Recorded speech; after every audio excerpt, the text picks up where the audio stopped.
Hey guys, this is David McDarby, and I'm back for another Versus video. Today I'll be battling against Chris Van Meter, commonly known as CVM, and today I've got a little bit of an interesting deck. It's not 240 cards this time. It is a deck created and made popular by Travis Wu. It's called Nivix Blitz, or Blue, White, Red Aggro Combo if you'd like. I guess we can go ahead and take a look at it. So here's the deck. The core are these 11 creatures. We had the star of the show, Nivix Cyclops. You might have seen him on Abrupt Decay, but here, let's hope it doesn't happen to him.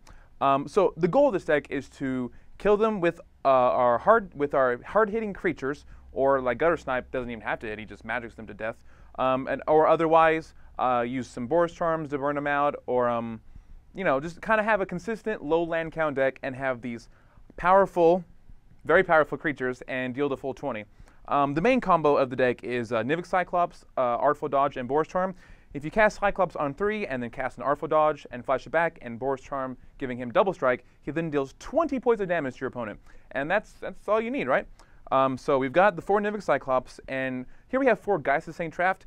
He's kind of weird that he's not an Is-It creature like everything else in the deck, but he's Geist Saint Trapped. We know him, we love him, or hate him. You can't clone him anymore. Even harder to kill. Jund can't kill him unless they have an Edict effect or they Miracle of Bonfire, pretty much, or 5 mana. But we just have him here. We can give him unblockability. That's a word, right? We can give him indestructibility, or we can tap down his attackers, or give him protection from a color and force him through that way. Gutter Snipe, I only have 3 Gutter Snipes as opposed to 4 because you really only need 1 Gutter Snipe in play to get the job done. And if you have a handful of creatures and no spells, Gutter Snipe is a very bad Hill Giant. Grey Ogre. I didn't play Magic back then. I'm not really sure how the words were used. But those are 11 creatures. And now onto the spells. We have the full 8 charms. Like I said, Boros Charm. Our charms are so versatile. We use all the modes of our charm. None of our creatures get lifelink from Azorius Charm. We use everything. We use all of the Buffalo. We either can just kill them with the 4 damage with our Boros Charm, or give our guys indestructibility, or the double strike, like I said in our combo, is actually how we kill them most of the time, and it's what this deck is wanting to do games 1. Is a charm. It loots. This deck looting is awesome because we have so many flashback spells in Artful Dodge, Faithless Looting, and Feeling of Dread that we can pitch spells, and we don't actually lose cards. We're still kind of keep our card equality the same. So that's really cool thing to do with Is a Charm. We can kill creatures, or we can counter spells.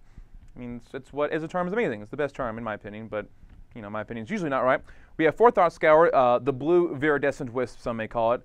It just lets us deal damage with our Gutter Snipe, pump our Nivix Cyclops, and mill some flashback cards.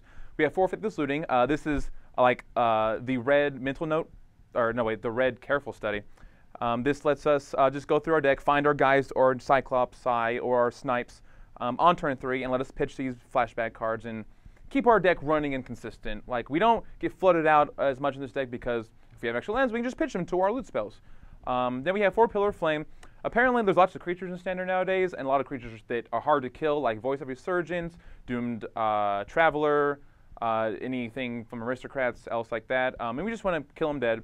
And then after that, we have our Feeling of Dread, like I said before, to push through our creatures and to deal damage with our Gutter Snipe.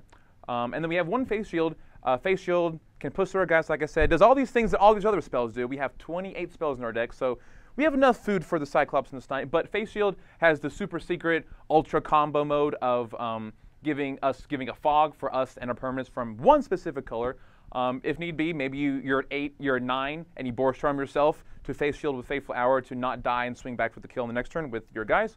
But it's cool one up to have in the main deck. There's some more in the sideboard for decks with lots of removal, but I just want to keep them honest, keep them guessing. And we have our new M14 card. Without this card, this deck would not be possible, and it really ties everything together. Shock. It's Shock. It's a fifth Pillar of Flame. It's bad, but sometimes you just want to nug them. Just, turn 1, Sacred Foundry, go to 18, put you at 18, go. But if that doesn't happen, we can kill him with our 10-4 double striking Cyclops. So there's the deck. I guess we can go take a look at the sideboard now. And here we are with the sideboard. Starting off, we have everyone's favorite Planeswalker, or at least mine, well, besides Jace, let's get out of the way, Raul Zarek. His Brainstorms bring actual Thunder and Lightnings, and against the control decks, a lot of times they have lots of removal for our creatures, or Edicts, or Wrath of Gods, or what have you. So we just need something that's hard for them to remove, and this guy can dome them for 2 turns in a row without having to tick up at all, or he can take turns, and I love taking turns. So we have him.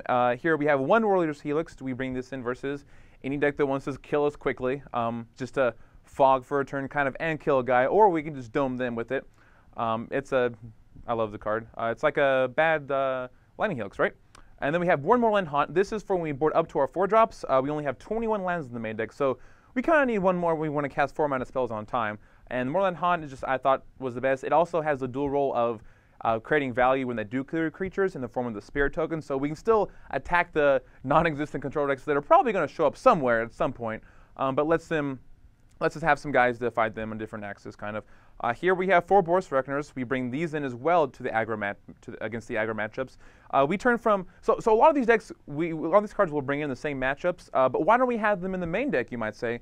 Well, we're essentially a combo deck. Like, we have creatures, we attack, we have spells, but we want to play a guy like a Nivix Cyclops, give him a blockable, and just deal 1,000 billion points of life total damage points directly.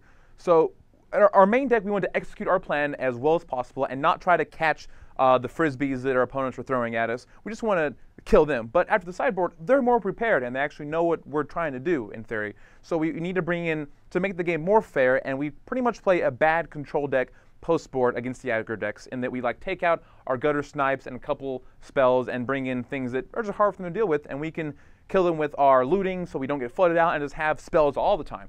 So Boros Reckoners, everyone knows about this guy. Big update, Theros, Minotaur heavy. I'm sure he's excited. Here we have 2 Electricity. This card is especially good right now in that the 2 main decks that appeared out of SCG, wherever I was last week in Richmond, were Elves and Black-White Humans, and they have lots of 1/1s. So hopefully we can overload this, kill a 2 or 3 or 4 or 5, probably a 1 or 2 for 1, and kill their guys and be happy. And it also triggers all our creatures. So that's good there. Toothpaste Shield, we'll bring this in versus Jund. Decks with lots of removal, like I said.